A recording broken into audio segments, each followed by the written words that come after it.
প্রজেক্টের রেকর্ডিংয়ে বিয়ের প্রস্তাব দিল আমার ভাই। আমি হতবাক হয়ে গেলাম যখন আমার ভাই সৌমিক বলল, দিদি, এই নিস্তব্ধতার মতো আমার ভালোবাসা তোমার জন্য অপেক্ষা করছে। আমি জানি আমরা ভাইবোন, কিন্তু আমি তোমাকে স্ত্রী হিসেবে চাই। বিয়ে করো আমাকে। কলেজের প্রজেক্টের জন্য রাতে বাগানে ঝিনি পোকার শব্দ রেকর্ড করছিলাম। সৌমিক টর্চ ধরে আমার সাথে এসেছিল। চারদিকে নিস্তব্ধতা, শুধু পোকার ডাক আর মৃদু বাতাসের শব্দ।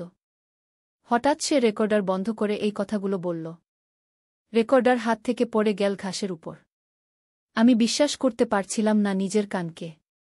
সৌমিক আমার পাশে বসে পড়ল, তার হাত আমার হাত খুঁজছিল অন্ধকারে। সৌমিক, তুমি কি বলছো বুঝছ? আমি শিহরিত কণ্ঠে জিজ্ঞেস করলাম। আমি পুরোপুরি সচেতন দিদি। সৌমিক আমার দিকে ঝুঁকে এলো। এই নীরবতায় আমি শুনতে পাচ্ছি আমার হৃদয়ের ধ্বনি। সেখানে শুধু তোমার নাম। টর্চের আলো নিভে গেল। অন্ধকারে আমি শুধু তার উষ্ণ নিঃশ্বাস অনুভব করতে পারছিলাম আমার মুখের কাছে। এই গল্পটি সম্পূর্ণ শুনলে আপনাদের পানি অটোমেটিক বের হয়ে যাবে, সো যত দ্রুত সম্ভব হাতের কাছে টিস্যু নিয়ে বসে পড়ো। বিছানার চাদর যেন নষ্ট না হয় সেটা সম্পূর্ণ খেয়াল রাখার অনুরোধ জানিয়ে গল্পটি এখন শুরু করব। তার আগে সর্বশেষ অনুরোধ, দয়া করে এমন পানি বের করার গল্প নিয়মিত শুনতে আমাদের চ্যানেলটি সকলেই সাবস্ক্রাইব করুন। ধন্যবাদ। হ্যালো বন্ধুরা, আমার নাম অঞ্জলি দেব। আমার বয়স 40 বছর। আমার স্বামীর নাম তন্ময় দেব, বয়স 42 বছর। আমাদের 2 সন্তান, অভিষেক আর মীরা। অভিষেক 18 বছর বয়সী, কলেজে পড়ে। মীরা 10 বছর বয়সী, স্কুলে যায়। আমি যে ঘটনার কথা আজ তোমাদের বলতে যাচ্ছি সেটা আমার জীবনের সবচেয়ে রোমাঞ্চকর এবং রহস্যময় অভিজ্ঞতা। এমন এক অভিজ্ঞতা যার কথা কাউকে বলতে আমার লজ্জা করে, কিন্তু আজ সব গোপনীয়তা ভুলে তোমাদের কাছে খুলে বলবো। গত বছর শীতের একটা সন্ধ্যার কথা। বাড়িতে আমি একা ছিলাম। তন্ময় বিজনেস ট্রিপে গিয়েছিল দুবাই। অভিষেক ক্লাস ট্রিপে গিয়েছিল পুরী আর মীরা ওর বান্ধবীর বাড়িতে স্লিপওভারে গিয়েছিল। আমি খুব একা ফিল করছিলাম, ঘরের সবগুলো লাইট জ্বালিয়ে রেখেছিলাম। রাত তখন 8টা বাজে। হঠাৎ আমার ফোনে একটা কল এলো। নাম্বারটা দেখে আমি চমকে উঠলাম। এটা আমার ভাই সুদীপের নাম্বার, যে 2 বছর আগে একটা সড়ক দুর্ঘটনা মারা গিয়েছিল। আমি ফোনটা ধরতে ভয় পাচ্ছিলাম, কিন্তু কৌতূহল আমাকে ফোন রিসিভ করতে বাধ্য করল। হ্যালো, আমি কাঁপা গলায় বললাম। ওপাশ থেকে কেউ কথা বলল না, কিন্তু একটা ভারী নিঃশ্বাসের শব্দ শুনতে পেলাম। শব্দটা আমার ভাইয়ের নিঃশ্বাসের শব্দের মতোই লাগল। আমার বুকে ধড়ফড় করতে লাগল। কে কে বলছেন? আমি জিজ্ঞেস করলাম। অঞ্জু। খুব হালকা আওয়াজে কেউ যেন ডাকল। এটা সুদীপের ডাকা আমার ডাকনাম। আমি শিউরে উঠলাম। কিভাবে সম্ভব? এটা কি কোনো প্র্যাঙ্ক, নাকি আসলেই সুদীপ? আমি অবাক হয়ে জিজ্ঞেস করলাম। দরজা খোলো। সেই কণ্ঠ বলল, তারপর লাইন কেটে গেল। আমি অবাক হয়ে ফোনের দিকে তাকিয়ে রইলাম। দরজা খুলতে বলল কেন? কার দরজা? আমি নার্ভাস হয়ে উঠলাম। ফোনটা আবার বাজতে শুরু করল, একই নাম্বার। আমি এবার রিসিভ করলাম না। এটা পাগলামি। মৃত লোকেরা ফোন করে না, আমি নিজেকে বোঝাতে চেষ্টা করলাম। সেই মুহূর্তে আমার বাড়ির ডোরবেল বেজে উঠল। আমি চমকে উঠলাম। বাইরে তাকালাম, ঘন কুয়াশা দেখা যাচ্ছে। কে আসতে পারে এই সময়ে? আমি দরজার দিকে ধীরে ধীরে এগোলাম। আবার ডোরবেল বাজল। আমি দরজায় গিয়ে পিপোহোল দিয়ে দেখলাম, কিন্তু বাইরে কেউ নেই। পিপোহোলে শুধু কুয়াশা দেখা যাচ্ছে। কে? আমি জিজ্ঞেস করলাম, কিন্তু কোনো উত্তর পেলাম না। আমি দরজা খুললাম না। পরিবর্তে আমি ফোন নিয়ে নিরাপত্তা কর্মীকে কল করার চেষ্টা করলাম। আমরা একটা গেটেড কমিউনিটিতে থাকি, সেখানে 2-4 ঘন্টা নিরাপত্তা থাকে। কিন্তু অদ্ভুতভাবে ফোনে নেটওয়ার্ক নেই। ল্যান্ডলাইনও কাজ করছে না। আবার ডোরবেল বাজল, এবার আরও জোরে। আমি আমার ব্যাক ডোর দিয়ে বের হওয়ার কথা ভাবলাম। কিন্তু ঠিক তখনই পেছন থেকে একটা শব্দ শুনলাম, যেন কেউ জানালা টোকা দিচ্ছে। আমি চারদিকে তাকালাম। আমার দরজা জানালা সব বন্ধ ছিল। তাহলে শব্দটা কোথা থেকে আসছে? সুদীপ, তুমি কি আসলেই আছো? আমি ভয়ে ভয়ে জিজ্ঞেস করলাম। কোনো উত্তর নেই, কিন্তু আমি অনুভব করলাম ঘরের তাপমাত্রা হঠাৎ কমে গেছে। আমার দাঁত কিটকিট করতে লাগল। আমি রান্নাঘরে গিয়ে একটা ছুরি নিলাম। এটা আমাকে কিছুটা নিরাপদ বোধ করাবে ভেবেছিলাম। কিন্তু ঠিক তখনই সমস্ত লাইট নিভে গেল। পুরো বাড়ি অন্ধকার হয়ে গেল। আমি ভয়ে চেঁচিয়ে উঠলাম। আমার ফোনের ফ্ল্যাশলাইট অন করলাম, কিন্তু সেটাও কাজ করছে না। আমি অন্ধকারে দাঁড়িয়ে আছি, হাতে ছুরি। অঞ্জু! আমার ঠিক পেছন থেকে শব্দটা এলো। আমি শিউরে উঠলাম। এটা সুদীপের গলা, কোনো সন্দেহ নেই। অঞ্জু! আমাকে সাহায্য করো। আমি ধীরে ধীরে ঘুরে দাঁড়ালাম। অন্ধকারে কিছুই দেখা যাচ্ছে না, কিন্তু আমি অনুভব করতে পারছি কেউ আমার খুব কাছে দাঁড়িয়ে আছে। সুদীপ, তুমি? আমি ফিসফিস করে বললাম। তুমি আমাকে বাঁচাতে পারো? গলাটা বলল। কিভাবে? তুমি তো তুমি তো আমি শব্দ খুঁজে পাচ্ছিলাম না। মৃত নই। সে বলল, আমি ফাঁদে পড়ে আছি। কি বলছো তুমি? কি ফাঁদ? কোথায়? আমি জিজ্ঞেস করলাম। বেসমেন্টে। আমাদের পুরনো বাড়ির বেসমেন্টে। সেখানে যাও। হঠাৎ লাইট ফিরে এলো। আমি চারদিকে তাকালাম। কেউ নেই। আমি একা। আমার ফোন আবার বাজতে লাগল, এবার তন্ময়ের নাম্বার। আমি উত্তেজিত হয়ে ফোন ধরলাম। তন্ময়! আমি প্রায় চিৎকার করে উঠলাম। হ্যালো অঞ্জলি? কি হয়েছে? তুমি ঠিক আছো? তন্ময় চিন্তিত গলা জিজ্ঞেস করল। আমি হাঁপাতে হাঁপাতে সব বললাম। সে আমাকে শান্ত করার চেষ্টা করল। অঞ্জলি, তুমি ঘুমিয়ে পড়েছিলে হয়তো। এটা একটা দুঃস্বপ্ন, তন্ময় বলল। না না, আমি ঘুমাইনি। এটা বাস্তব ছিল। আমি সুদীপের গলা শুনেছি। সে বলল সে আমাদের পুরনো বাড়ির বেসমেন্টে আটকা পড়েছে। আমি জোর দিয়ে বললাম। অঞ্জলি, তুমি জানো সেটা অসম্ভব। সুদীপ মারা গেছে। আর আমাদের পুরনো বাড়িতে কোনো বেসমেন্ট নেই, তন্ময় যুক্তি দিল। আমি থমকে গেলাম। ঠিকই তো। আমাদের পুরনো বাড়িতে কোনো বেসমেন্ট ছিল না। আমি কিছুটা শান্ত হলাম।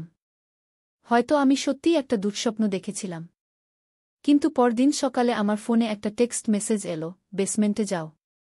তুমি জানো না, কিন্তু সেটা আছে। নাম্বারটা আবার সুদীপের। আমি ফোনটা দেখে শিউরে উঠলাম। এরপর থেকে আমি ভাবনায় পড়ে গেলাম। কি করব, কি করব না। আমাদের পুরনো বাড়িটা এখন আমাদের নেই। আমরা সেটা বিক্রি করে দিয়েছি একটা রিয়েল এস্টেট কোম্পানিকে, যারা সেটা ভেঙে সেখানে একটা শপিং মল বানাচ্ছে। কিন্তু নির্মাণ কাজ এখনও শুরু হয়নি। তাই বাড়িটা এখনও দাঁড়িয়ে আছে, খালি অবস্থায়। আমি সিদ্ধান্ত নিলাম যে আমি যাব। যদি সত্যিই কিছু থাকে, আমি সেটা দেখব। আর যদি না থাকে, তাহলে আমি নিশ্চিত হব যে আমি পাগল হয়ে যাচ্ছি না। পরদিন সকালে বাচ্চাদের স্কুলে পাঠানোর পর আমি পুরনো বাড়ির দিকে রওনা দিলাম। এটা শহরের অন্য প্রান্তে, প্রায় 1-5 কিলোমিটার দূরে। যখন আমি পৌঁছালাম, দেখলাম বাড়িটা আগের মতোই আছে, কিন্তু এখন অনেক পুরনো এবং জীর্ণ দেখাচ্ছে। চারদিকে ঘাস বড় হয়ে গেছে, দেয়ালে অনেক ফাটল ধরেছে। আমি গাড়ি পার্ক করে বাড়ির দিকে এগোলাম। মূল দরজা তালাবদ্ধ ছিল, কিন্তু পেছনের দরজা খোলা পেলাম। বাড়ির ভেতরে ঢুকতেই একটা পুরনো, নোংরা গন্ধ নাকে এলো।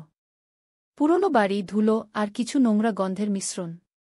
আমি টর্চ বের করে অন্ধকার করিডোর ধরে এগোতে লাগলাম। বাড়িটা একদম খালি, কোনো আসবাবপত্র নেই। আমি সারা বাড়ি খুঁজলাম, কিন্তু কোথাও কোনো বেসমেন্টের চিহ্ন পেলাম না। হতাশ হয়ে আমি ভাবলাম, হয়তো আমি সত্যিই পাগল হয়ে যাচ্ছি। এমন সময় আমার মনে পড়ল, বাড়ির পেছনের দিকে আমাদের একটা স্টোরেজ রুম ছিল। সেটা কিছুটা বাড়ির দেয়ালের ভেতরে ঢুকেছিল। আমি সেখানে গেলাম। স্টোরেজ রুমের দরজা বন্ধ ছিল। আমি দরজার হ্যান্ডেল ধরে টানলাম, কিন্তু দরজা খুলল না। আমি আবার চেষ্টা করলাম, এবার জোরে। দরজা খুলে গেল। স্টোরেজ রুমের মেঝে ধুলো আর মাকড়সার জালে ঢাকা। কিন্তু অদ্ভুতভাবে মেঝের মাঝখানে একটা বট কার্পেট ছিল। এটা অদ্ভুত, কারণ বাড়ির বাকি সব জিনিসপত্র সরিয়ে নেওয়া হয়েছে। এই কার্পেটটা কেন এখানে আছে? আমি কার্পেটটা সরিয়ে ফেললাম। তার নিচে মেঝেতে একটা ট্র্যাপডোর। আমি অবাক হয়ে সেটার দিকে তাকিয়ে রইলাম। এতদিন আমরা এই বাড়িতে থেকেছি, কিন্তু কখনো জানতাম না যে এখানে একটা ট্র্যাপডোর আছে। আমার হাত কাঁপছিল, কিন্তু আমি সাহস করে ট্র্যাপডোরের রিং ধরে টানলাম। সেটা খুলে গেল। নিচে অন্ধকার সিঁড়ি দেখা যাচ্ছে। আমি টর্চ জ্বালিয়ে সিঁড়ি দিয়ে নামতে লাগলাম। সিঁড়ি দিয়ে নেমে আমি একটা অন্ধকার বেসমেন্টে পৌঁছালাম। বেসমেন্টটা বেশ বড়, প্রায় আমাদের পুরো বাড়ির সাইজের। টর্চের আলো আমি দেখলাম বেসমেন্টের দেয়ালে অনেক পুরনো ফটো, অদ্ভুত চিহ্ন আর লেখা টাঙানো। আমি ধীরে ধীরে এগোতে লাগলাম। বেসমেন্টের শেষ দিকে আমি দেখলাম একটা ডেস্ক, তার উপর অনেক পুরনো কাগজপত্র। আমি সেগুলো দেখতে লাগলাম। এগুলো সব আমার দাদার হাতের লেখা। আমি আরও ভালো করে দেখলাম এগুলো সব গবেষণার নোট। কিসের গবেষণা? আমি পরে দেখলাম পরজীবন অন্বেষণ, মৃত্যু থেকে ফেরা গি। আমি অবাক হয়ে পড়তে লাগলাম। দাদা লিখেছেন যে তিনি একটা পদ্ধতি আবিষ্কার করেছেন যার মাধ্যমে মৃত মানুষের আত্মা আবার এই পৃথিবীতে ফিরে আসতে পারে। এটা কি সম্ভব? নাকি দাদা পাগল হয়ে গিয়েছিলেন? হঠাৎ আমার পেছন থেকে একটা শব্দ এলো। আমি চমকে উঠে ঘুরে দাঁড়ালাম, টর্চের আলো সেদিকে ফেললাম। কিন্তু কেউ নেই। সুদীপ, আমি ডাকলাম। তুমি কি এখানে আছো? কোনো উত্তর নেই। আমি আবার কাগজগুলো পড়তে লাগলাম। দাদা লিখেছেন যে তিনি এই পদ্ধতি একবার সফলভাবে প্রয়োগ করেছিলেন, কিন্তু সেটা কিছুটা ভুল হয়ে গিয়েছিল। তিনি যে আত্মাকে ফিরিয়ে এনেছিলেন সেটা তার নিজের আত্মা হওয়ার কথা ছিল না। কিন্তু এই মুহূর্তে আমি পেছন থেকে একটা ঠান্ডা স্পর্শ অনুভব করলাম আমার কাঁধে। আমি চিৎকার করে উঠতে যাচ্ছিলাম, কিন্তু কেউ আমার মুখ চেপে ধরল। আমি দেখলাম একটা কালো ছায়া আমার সামনে দাঁড়িয়ে আছে। চিৎকার করো না আগে, ছায়াটা বলল। এটা একটা মেয়ের গলা, সুদীপের নয়। আমি নড়াচড়া করার চেষ্টা করলাম, কিন্তু পারলাম না। ছায়াটা আমার হাত থেকে টর্চ নিয়ে নিল এবং সেটা নিজের মুখের দিকে ধরল। আমি যা দেখলাম তা বিশ্বাস করতে পারছিলাম না। এটা আমার দাদির মুখ। দাদি, যিনি প্রায় ৪০ বছর আগে মারা গিয়েছিলেন। দাদি, আমি অবাক হয়ে জিজ্ঞেস করলাম। হ্যাঁ অঞ্জলি, আমি তোমার দাদি। সে বলল, আমি জানি তুমি ভয় পেয়েছ। কিন্তু আমি তোমাকে আঘাত করব না গি। কিন্তু তুমি তো মারা গেছ গু। হ্যাঁ, কিন্তু তোমার দাদা আমাকে ফিরিয়ে এনেছিলেন। তার পদ্ধতি সফল হয়েছিল, কিন্তু সেটা তার নির্দিষ্ট করা আত্মা ছিল না। তার বদলে আমি ফিরে এসেছিলাম, দাদি বলল। কিন্তু কেন? কেন সুদীপ আমাকে এখানে পাঠালো? আমি জিজ্ঞেস করলাম। কারণ সুদীপ সত্যিই মারা যায়নি, দাদি বলল। আমি অবাক হয়ে দাদির দিকে তাকালাম। কি বলছো তুমি? সুদীপ এখনও বেঁচে আছে, কিন্তু সে আর মানুষ নেই, দাদি বলল। তোমার দাদা তার প্রযোগের ফলে একটা পোর্টাল খুলে ফেলেছিলেন। একটা পোর্টাল যা এই পৃথিবী আর পরলোকের মধ্যে। পোর্টালটা এখনও খোলা আছে, ঠিক এই বেসমেন্টে গু। কিন্তু আমি তো পোর্টাল দেখতে পাচ্ছি না, আমি বললাম চারিদিকে তাকিয়ে। পোর্টালটা সবসময় দেখা যায় না। শুধুমাত্র নির্দিষ্ট সময়ে নির্দিষ্ট অবস্থায় সেটা খোলে, দাদি বলল। আজ রাতে সেটা খুলবে গি। সুদীপ? সে কোথায়? আমি জিজ্ঞেস করলাম। সে পোর্টালের উপারে আটকা পড়েছে। সে না জীবিত না মৃত, দুই অবস্থার মাঝখানে। তোমার দাদার পদ্ধতির একটা পার্শ্ব প্রতিক্রিয়া এটা। তিনি জানতেন না যে এমন হবে। যখন তার প্রয়োগ করার সময় সুদীপ বেসমেন্টে ছিল, সে পোর্টালের মধ্যে ঢুকে পড়ে আমার মাথা ঘুরতে লাগল। এটা অবিশ্বাস্য ছিল। আমি বিশ্বাস করতে পারছিলাম না যে আমি আমার মৃত দাদির সাথে কথা বলছি, যিনি আমাকে বলছেন যে আমার ভাই, যাকে আমি মৃত ভেবেছিলাম, আসলে কোনো অদ্ভুত পোর্টালের উপারে আটকা পড়েছে। এটা অসম্ভব, আমি বললাম। আমি জানি এটা বিশ্বাস করা কঠিন, দাদি বলল, কিন্তু তোমাকে বিশ্বাস করতে হবে। আর শুধু তুমিই সুদীপকে বাঁচাতে পারো গো। আমি? কেন আমি জিজ্ঞেস করলাম। কারণ তোমার মধ্যে আমাদের পরিবারের রক্ত বয়ে চলেছে। আমাদের পরিবারের একটা বিশেষ ক্ষমতা আছে, যা তোমার দাদা আবিষ্কার করেছিলেন। সেই ক্ষমতা ব্যবহার করে তুমি পোর্টাল খুলতে পারো এবং সুদীপকে ফিরিয়ে আনতে পারো গো।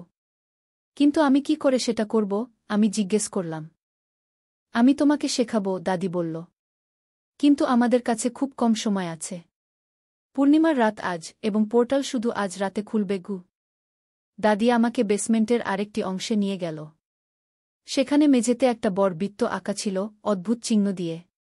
বৃত্তের মাঝখানে একটা ছোট টেবিল ছিল, তার উপর একটা পুরনো বই। এই বইটা তোমার দাদার, দাদি বলল। এতে সমস্ত নির্দেশনা আছে গু।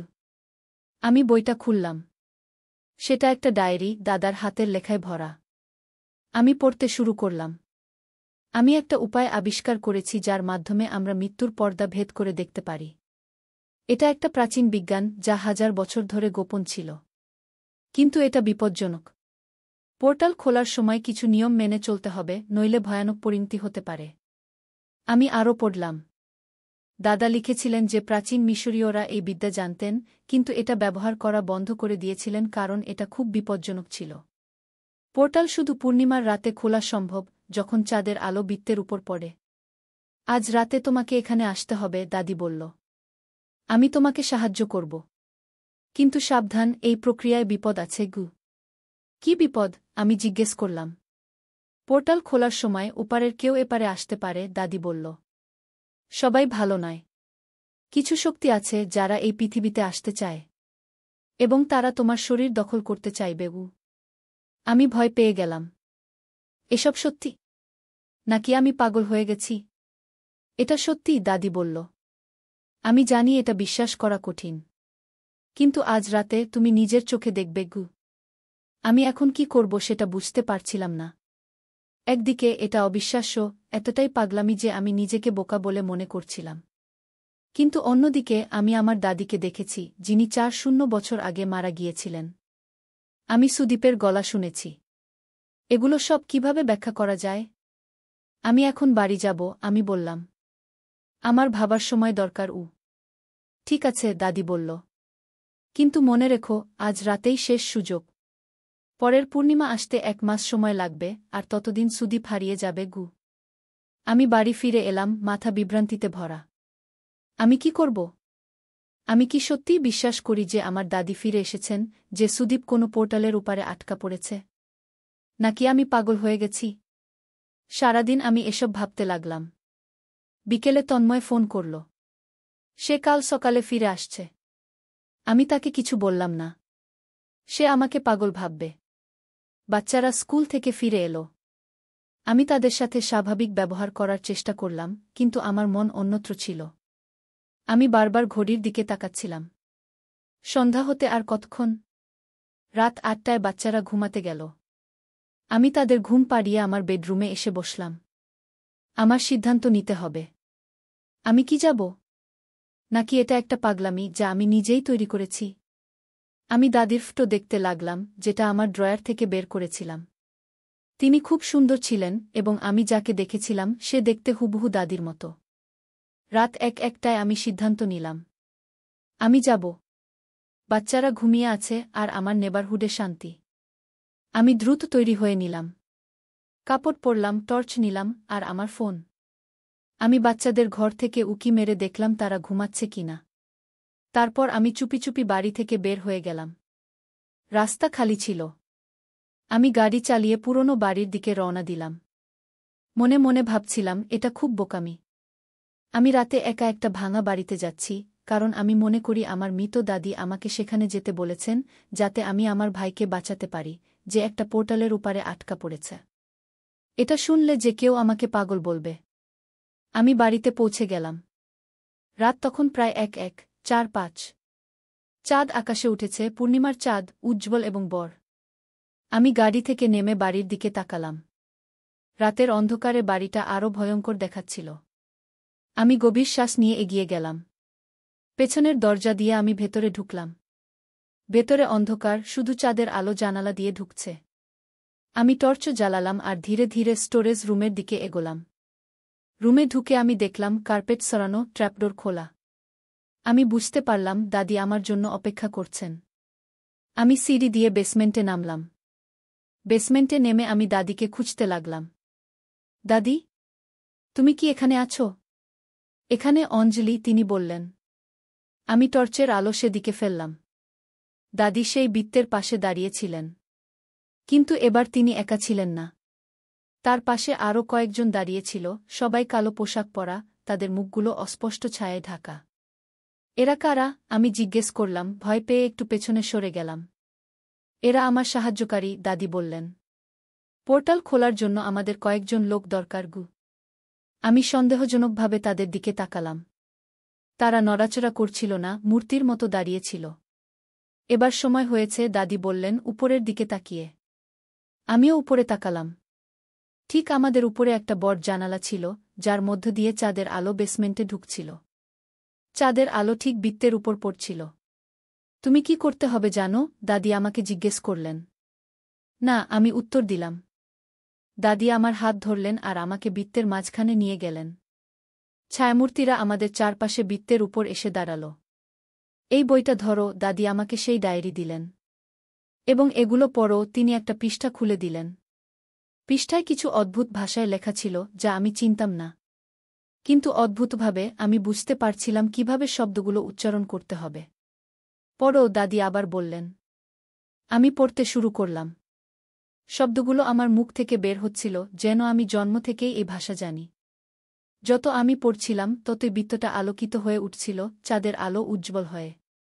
ছায়ামূর্তিরা একটা গান গাইতে শুরু করল, একটা ধীর, মন্ত্রমুগ্ধকর সুর। আমি পড়তে থাকলাম, তাদের গানের সাথে আমার শব্দ মিশে গেল। হঠাৎ আমি বুঝতে পারলাম যে আমি কি পড়ছি। এটা একটা আহ্বান, এমন কিছুকে ডাকার জন্য যা এই পৃথিবীর নয়। আমি থামতে চাইলাম, কিন্তু পারলাম না। আমার মুখ থেকে শব্দ বের হতে থাকল, যেন কেউ আমাকে নিয়ন্ত্রণ করছে। বৃত্তের চারপাশের বাতাস ঘুরতে শুরু করল, একটা ঘূর্ণি তৈরি করল। চাঁদের আলো এখন বৃত্তের উপর একটা উজ্জ্বল স্তম্ভ তৈরি করেছে। ছায়ামূর্তিদের গান জোরে হচ্ছিল, আমার শব্দ জোরে হচ্ছিল। তারপর হঠাৎ করে বৃত্তের মাঝখানে মাটি ফেটে গেল। একটা ফাটল দেখা দিল, যা ক্রমশ বড় হতে লাগল। ফাটল থেকে একটা আলো বের হচ্ছিল, উজ্জ্বল নীল আলো। আমি চোখ বন্ধ করলাম, আলো এত তীব্র ছিল যে আমি দেখতে পারছিলাম না। যখন আমি আবার চোখ খুললাম, ফাটলটা একটা গর্তে পরিণত হয়েছিল, যার ভেতর দিয়ে আমি দেখতে পাচ্ছিলাম না।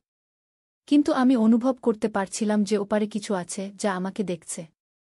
সুদীপ, আমি ডাকলাম। সুদীপ, তুমি কি আমাকে শুনতে পাচ্ছ? গর্ত থেকে একটা শব্দ এলো, যেন কেউ আমার নাম ডাকছে। আমি আরও কাছে গেলাম। আমি দেখতে পেলাম যে গর্তের ভেতর কিছু নড়াচড়া করছে। সুদীপ, তুমি কি সেখানে? আমি আবার ডাকলাম। অঞ্জু। গর্তের ভেতর থেকে একটা আওয়াজ এলো। সাহায্য করো। আমি আরও কাছে গেলাম, এবার গর্তের একদম ধারে। আমি নিচে তাকালাম, কিন্তু দেখতে পেলাম না।